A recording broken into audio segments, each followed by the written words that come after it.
The first gunshot cracked the night wide open. The vultures poured into town like a swarm of locusts, black coats whipping in the wind, rifles and shotguns gleaming under the lamplight.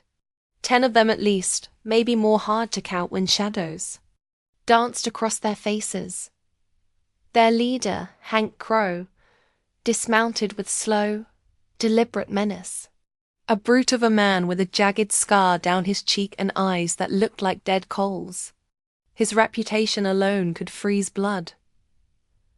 And seeing him standing on Main Street with his gang at his back made Dusty Creek feel like a coffin waiting to be nailed shut. "Mercer," Hank's voice boomed, echoing down the empty street. "You got one chance to crawl back, boy. Come out, drop your gun, and maybe I let this little town live. Maybe." I glanced at Cole. He was crouched by the saloon's window, rifle steady in his hands, jaw clenched tight. His eyes never left Hank.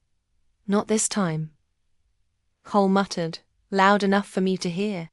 Then he shouted back, "I'm done running. Hank, done being a vulture. If you want me, come take me." The silence that followed was heavy, suffocating. Even the horses seemed to hold their breath. Then Hank laughed. A low, cruel sound. So be it. The street exploded. Gunfire lit up the night. Glass shattered. And screams tore through the air. I ducked behind the saloon's doorframe and fired into the chaos, dropping one outlaw before he even got a shot off. Another tried to rush the porch. I put a bullet through his leg, and he went down screaming in the dirt. Townsfolk scrambled for cover. Some hid, others braver or dumber grabbed rifles and joined in. The blacksmith fired from his shop window. The preacher from behind the church fence. Dusty Creek wasn't about to roll over. Lily, God bless her, was right there beside me, dragging ammunition to my side. She wasn't shaking, wasn't crying. She was calm, steady, the way her mother used to be. I tried not to think about what might happen if a stray bullet found her. Cole fought like a man possessed. He moved with purpose, every shot dropping. Another vulture. He didn't hesitate, didn't falter. It was as if all the ghosts of his past were standing on that street, and he was determined to put them down one by one. But the vultures kept coming. For every man that fell, 2 more surged forward. They were ruthless, firing wildly, setting fire to a wagon just for the hell of it. The whole street glowed with smoke and muzzle flashes. Then Hank stepped into the open, shotgun raised high. He wasn't aiming at Cole.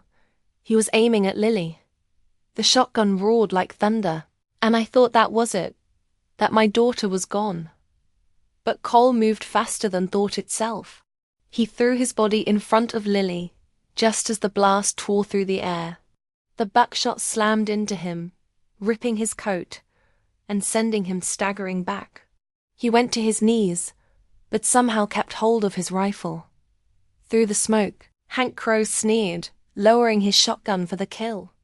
But Cole, bleeding and gasping, raised his rifle with the last of his strength and fired. The shot cracked clean and true. Hank staggered backward, eyes wide, before collapsing into the dust with a final grunt. Their leader was dead. The vultures froze. For a heartbeat, the street went silent except for Cole's ragged breathing. Then the gang broke. Some fired one last round before fleeing. Others bolted straight for their horses. In less than a minute, they were gone, riding hard into the night, their courage scattered like the smoke drifting over Dusty Creek. The battle was over. I dropped to my knees beside Cole, pressing my hand against the bleeding hole in his side. "Hold on, boy, just hold on." His face was pale, sweat slicking his brow, but his eyes were sharp and fixed on Lily. She clutched his hand, tears running down her cheeks, whispering his name over and over. "Why'd you do it?" I rasped, my throat tight. "Why take the shot meant for her?" Cole coughed, a weak smile tugging at his lips. Because I ain't just some outlaw, sir. His voice was broken, but his words came clear. I'm Jesse Mercer's boy. The man you saved outside Abilene, 15 years back. The name hit me like a hammer. Jesse Mercer. A drifter I once spared from hanging after a stagecoach robbery went bad. Everyone said I was a fool for showing mercy. I hadn't thought of him in years. He told me. Cole went on, his breath shallow, about the man who gave him a second chance, said if I ever needed one myself to find you. I never thought I'd end up on your doorstep. Never thought I'd find her. His eyes flicked to Lily. My throat burned. I remembered Jesse, how he begged for a chance to live, how. Something in his eyes made me cut the rope and let him walk. And now here was his son, bleeding out in my arms after saving my daughter's life. Lily pressed her forehead against Cole's. Don't you leave me, she whispered fiercely. Don't you dare. Cole's breathing steadied, slow but strong. He wasn't gone, not yet. The doc would be busy tonight, but there was hope. As I looked down at him, the truth hit me harder than any bullet ever could. This boy wasn't just Lily's sweetheart. He was tied to me by a debt I'd long forgotten, a choice I'd made years ago that had come full circle. I was surprised by what my daughter's boyfriend shared with me, surprised, and changed forever. And Dusty Creek, it would never forget the night the black vultures were broken. Die with him, girl, he roared. Time slowed. My heart slammed in my chest. I lifted my revolver, but my finger felt heavy. Too slow. Too late. The shotgun barked, and fire exploded from the muzzle. The sun was sinking low over Dusty Creek, bleeding orange across the desert sky, and the whole town seemed to glow in the dying light. The air smelled of horses, whiskey, and dust, same as it always did at the end of the day. I was leaning on the broom outside my saloon, half tired from sweeping the porch, when I spotted a lone rider coming down the trail. At first glance, he looked like any other drifter.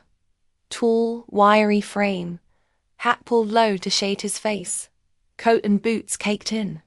Road dust. His horse was lathered, legs trembling with exhaustion, like it had been pushed harder than it should have. That right there told me something. Men who ride their horses to the bone aren't just traveling, they're either running from something or charging headlong into it. The stranger dismounted slow, stretched his legs and tied his reins to the post. He didn't swagger like most men trying to make an impression. He just moved with a kind of tired caution, scanning the town with eyes that didn't miss much. Folks in Dusty Creek noticed him right away, but no one said a word.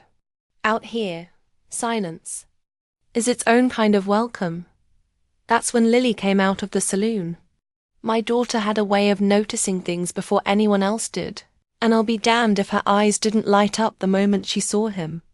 She stopped mid-step, wiping her hands on her apron, and for a heartbeat it was like the whole world had narrowed down to just her and that stranger. I watched carefully. You learn a lot about a man by how he handles that kind of attention. Some would have tipped their hat, others would have smirked and strutted. This one simply gave her a nod, polite and measured, before walking through the swinging doors. Inside, he introduced himself as Cole Mercer. Voice low, words chosen carefully, like he weighed every one before letting it out. He asked for water instead of whiskey, which told me even more that he wasn't much for drink, or he needed his wits sharp. Lily brought him his glass, and I could see her curiosity growing with every glance.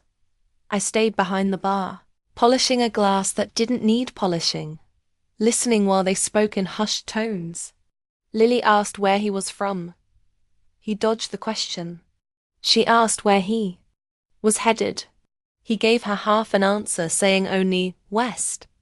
Everything about him screamed a man with secrets. By sundown, I'd had enough of watching from the shadows. I pulled him aside near the back hallway, away from Lily's eyes. You sweet on my daughter, son? I asked, my voice low but firm. Cole didn't flinch, didn't try to charm me. He just met my gaze. Yes, sir. But before you judge me, you ought to know the truth. I narrowed my eyes. And what truth would that be? He leaned in close, his breath heavy with dust and the road. His voice dropped to a whisper that made my blood run cold.